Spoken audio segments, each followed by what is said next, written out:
So I just got back from taking a few days off. I was in Montreal at the wedding of a dear friend of the family.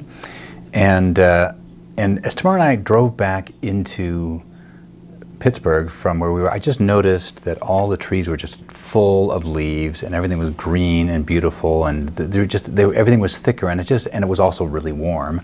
So it just felt like high summer. And when I started thinking about high summer, I began to think about rest and how I love the fact that summer is slower, and there's often, for most of us, or many of us at least, there is this season of rest or vacation or time away. And that got me thinking about the importance of rest, the importance of Sabbath, to use a sort of a biblical word for that, and why it is that we Sabbath, why Sabbath matters. It certainly matters because it's one of the things that the Lord has commanded us in the Ten Commandments, although of all the Ten Commandments, it is, in my opinion, at least in our current culture, Christian culture, the most optional of the Ten Commandments, because almost nobody takes it terribly seriously. But the Sabbath is important not because for a legalistic reason we must take it or else we're going to be in trouble. Sabbath is important because it first of all, it honors God in a certain way, and it helps us in at least two ways. It certainly honors God in the sense that we are responding to His command that we should take a day of rest, that we should step away from all of our activities that keep us focused on producing and making, that we might rest and step away from that. And that God has sort of commanded us to do that.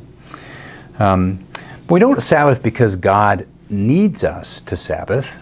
We Sabbath because God's asked us to Sabbath, but also because Sabbath matters to us and is good for us. I think a lot of as we read the commandments, as God, the Ten Commandments, a lot of those things are there, not because God necessarily needs them, but because they are actually good things for us in terms of our relationship with God and our relationship with others.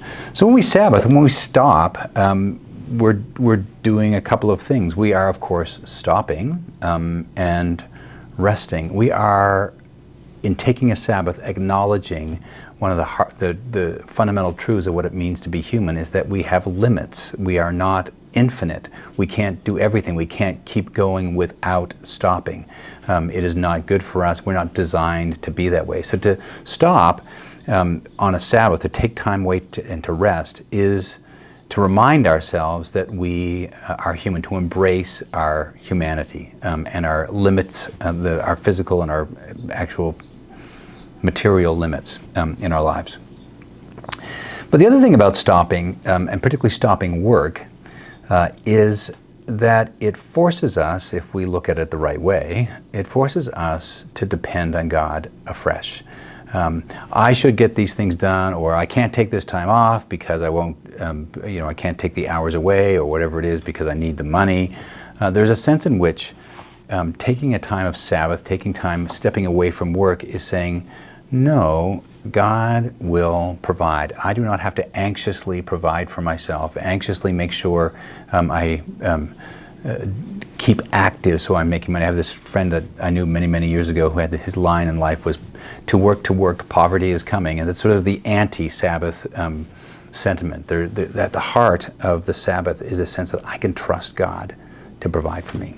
And I think that's good for our relationship with God and good for our trust. So the other question you might ask, well, what should we do? How do we encourage one another to Sabbath? Well, I think I think particularly of clergy. Clergy are sometimes, and I am tarring myself with this same brush, clergy are sometimes not very good at taking Sabbath.